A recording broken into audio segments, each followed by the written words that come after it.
Can Colorado remain a Big 12 title contender, and can they reach Deion Sanders' ultimate goal of making the college football playoff? What's up, kinfolk? It's RJ Young. I'm not on a step mill. If this is your first time watching the #1 college football show, thank you for joining us here. We talk college football year round. If you're new, hit that subscribe button, like this video, and answer this question in the comment below.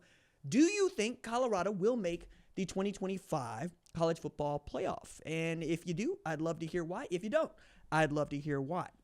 I'm kind of laying this out because there are a few topics within this topic that I think can lead us to something like a conclusion in March, as close as we're going to get to a conclusion like that in March. But there are several things that are in the way, or I should say things that need to be resolved before we can find out for sure. Not the least of which is playing the 2025 season. Barring that, let's go ahead and use what we got here. So Colorado finishes 9-4 in 2024. That is their best season finish since 2016 when they won 10 games. They make a bowl game, and they lose to BYU. However, they do finish tied atop the Big 12 standings. There was a four-way tie. They lost out on the tiebreaker. Arizona State, Iowa State got into that thing. Arizona State beat the hell out of Iowa State, and Arizona State looked like one of the better teams in college football, earning that bye to the next round of the college football playoff and giving Texas the what for and the how now. So going into 2025, though, we know that this Colorado team is not going to look anything like the Colorado team that we saw last year. The star quarterback, Deion Sanders, who threw for 4,000 yards and set a program record for that, he's gone. The star wide receiver and cornerback and Heisman Trophy winner, Travis Hunter, who had more than 90 catches and over 1,200 yards receiving with double-digit TDs and multiple interceptions, he's also gone. So is Jimmy Horn. So is Will Shepherd. I mean, keep going down the line here. LaJohntay Wester. They've got a lot that they have to make up for. So what are they planning to do specifically at quarterback to start?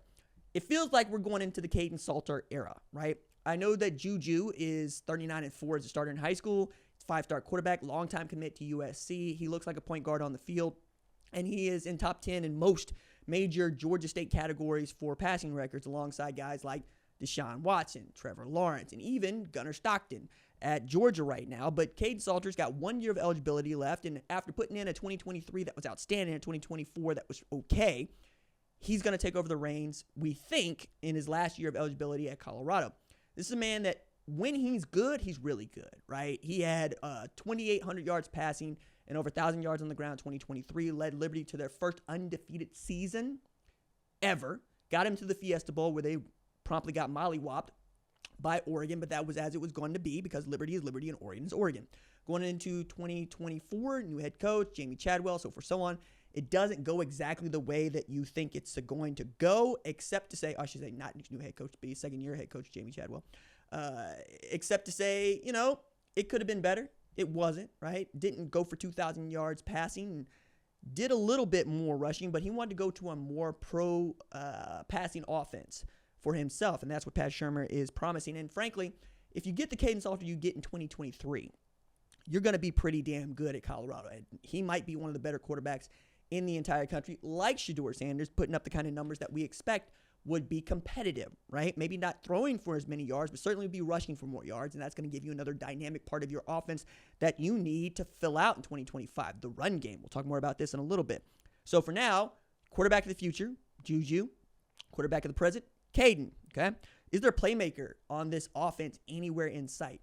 Yes and no, right? There is no one on par with Jimmy Horn and Will Shepherd and Travis Hunter in as far as production. But we've seen spurts from some guys that give us some hope, right? Top of the list for me is Omarion Miller, who had 196 receiving yards and 1.5 against SC as a freshman, had 145 yards against Kansas State last year. It's a man that if he can stay healthy, I think becomes your dominant number one at wide receiver. There's going to be some, moving around at that position, but I think he's got what it takes to be that guy that's deep downfield that Caden Salter's going to throw, 40, 50-yard bombs to. You also got Draylon Miller, who is a little bit more like the Deebo Samuel of this offense. It's a guy that got the first 2 catches of anybody in 2024, and it's a dude that had 32 catches and 277 yards, but as the 5th option, that's pretty damn good. If he becomes your 2nd option, it's easy to see that number doubling, even him getting close to being a 1,000-yard receiver, if not, say, a guy that is taking advantage of your linebackers and, say, your lumbering safeties in the middle of the field. If you can do that, They've also got a guy that I'm really interested to see play football for the first time in earnest in 2025 in Cam Michael. Cam Michael is one of the best athletes of the 2024 class. Matter of fact, I think he was number 2 ranked athlete in the 2024 class. And he's got versatility out the wazoo. He played quarterback in high school, had multiple 100-yard rushing games. He can throw touchdowns, and he played defensive back, had a couple of picks. Like, he's playing the kind of football at the high school level that you would expect. But it's also a guy that's got a 10.50 100-meter dash with a 1.2 win aid, but that's still speed. And when you've got a guy that knows how to play quarterback, or at least knows what it means to play quarterback, that can play wide receiver for you, that is a tool that I think Pat Shermer would have a lot of fun with. And you would expect to see Cam, I would expect to see Cam Michael, not just in the wide receiver position, but a slot, maybe even 7.5 yards deep, taking handoffs if they can't get that thing figured out at the running back position. But I'm also really interested to see if somebody else can come in and maybe make some waves here, because I think there's going to be a lot of production that is needed from the wide receiver group.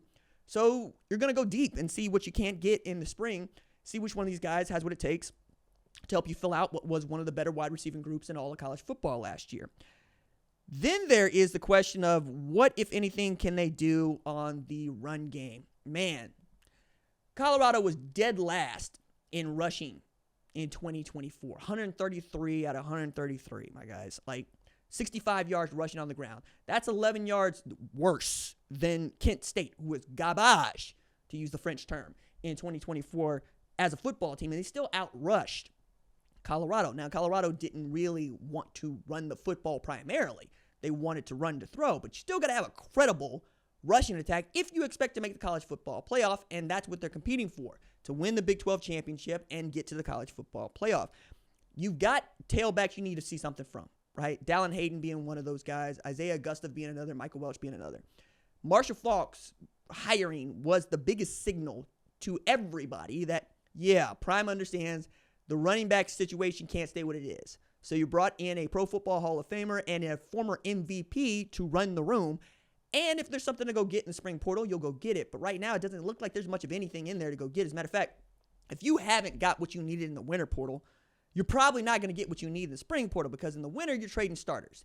In the spring, you're trading backups. And if you need a starter when they're looking for backups and there are only backups on the menu, maybe you ought to hold your water and save your money and wait for the next go-round and try to make it work with guys like Dallin Hayden, who I think has the goods to be really great.